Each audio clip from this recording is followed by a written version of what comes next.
Good morning, afternoon or evening, ladies and gentlemen, Allincrypto here, and welcome back, guys, on this terrific Tuesday for another jam-packed daily market update. A lot has taken place over the past 24 hours as it relates to the cryptocurrency space and the traditional financial sector, and we're going to be trying to bring you that news in this short but sweet update. And of course, we are going to be starting things off with the Genuis Act. Now, this is a bill that has been proposed in regards to the regulation and facilitation of stable coins as a form of payments. Now, this is huge because this is the embracing of public distributed ledgers to essentially enable money broadly and the evolution of it. And I believe the evolution of money is stable coins and things like CBDCs. The reason being is it takes value from what information was post-internet, and allows you to send value in the same way that you can send emails. And we go from sending letters with the sort of incumbent traditional financial system to sending emails. And this is coming, and the public blockchains that are involved in this are going to be potentially trillion-dollar projects. And I certainly think I've got a good number of them in my portfolio. We speak about ones regularly like XRP, XLM, HBAR, but there's a lot of others out there. So we're going to start the video off there looking at what took place. We'll look at the official United States Senate website to see the passing of this yesterday, at least now to a consideration phase.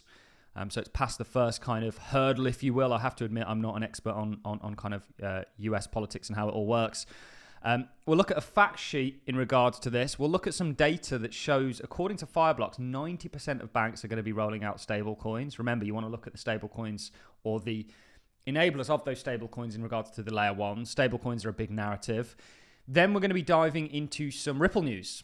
Now, Brad Garlinghouse took shots at Senator Cynthia Lummis, and I want to look at what's going on there. There's potentially a conflict of interest with her son-in-law, who has been very against XRP. And of course, she recently cancelled a meeting with Brad, who is the CEO of Ripple, and hasn't rebooked one. And then we'll talk a little bit about Bybit. They're now going to be offering 24-hour stock trading, which is the way that the markets are going. And then we'll talk about the markets more broadly. So let's kick things off with a tweet from Eleanor Tourette. Just in, motion to invoke cloture on the motion to proceed to the consideration of the Genesis Act or Genuis Act has passed. I don't know why I keep calling it Genesis. I do that a lot. It's annoying. 15 plus Dems flipped their votes from no to yes, including so on and so forth, but it passed. Okay, now this is the official Senate website. You can see on cloture on motion to proceed, motion to invoke cloture on the motion to proceed to S1582, a bill to provide for regulations of payment stablecoins and for other purposes. So this has been agreed upon. It's past the first stage. It now needs to go through a process before it is essentially implemented or written into law, essentially. And stablecoins are the evolution of money. This is from USDC. USDC is the digital dollar.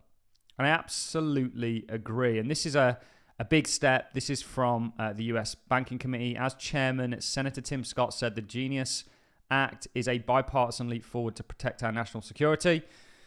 You know, this, of course, is the fact sheet. It talks about stablecoin or payment stablecoin issuers as financial institutions, compliance with lawful orders and freezing authorities, and Treasury coordination on sanction enforcement.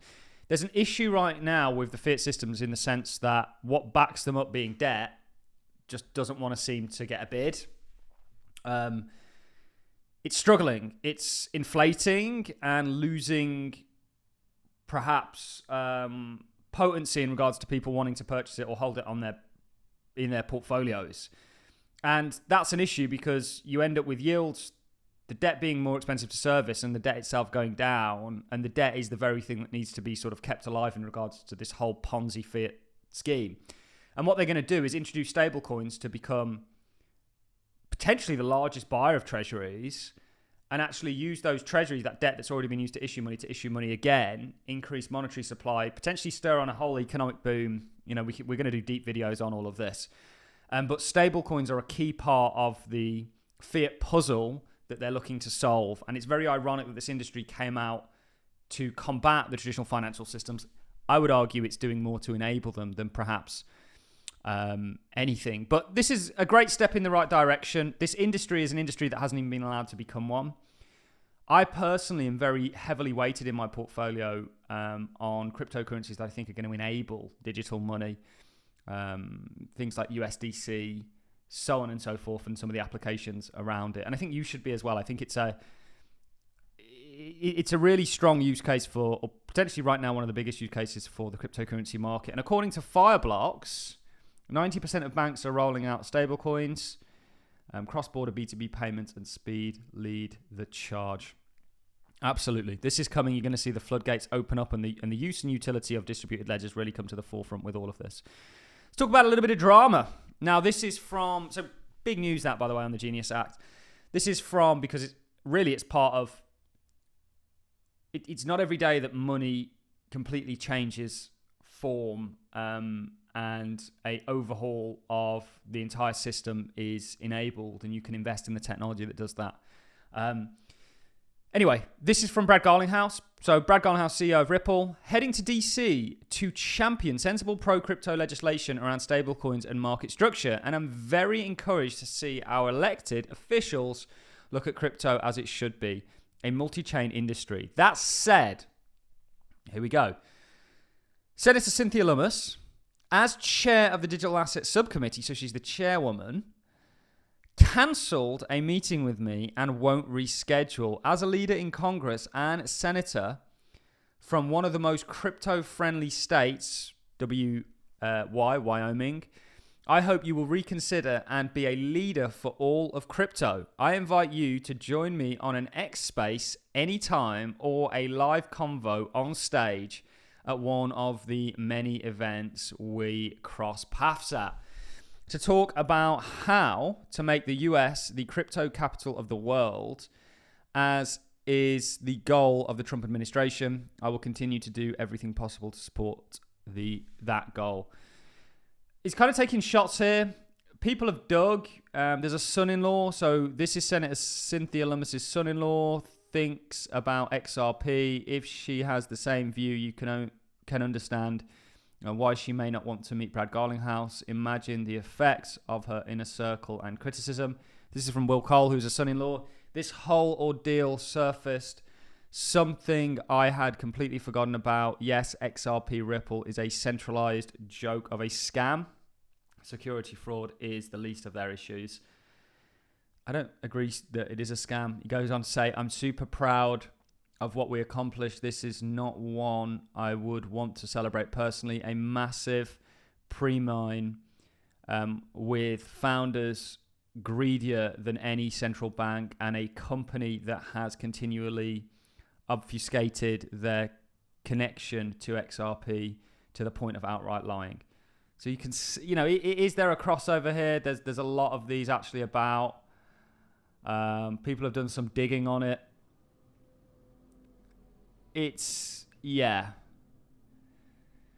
Could there be a bit of prejudice there? Potentially. I think that I often clown the Bitcoin maxis, and I started off as a Bitcoin maxi. I honestly, truly believed at one point that Bitcoin could be my road and many other people's road to an impactful change and moving away from fiat central bank controlled systems. The crypto industry is doing more to enable them than it is to combat them.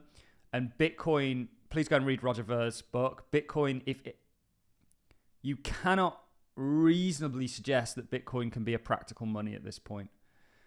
It can be a store of value, and that's where the narrative was hijacked to. But it is not a money. What people always do, which winds me up, is they compare every crypto out there to Bitcoin, when that's simply not the case.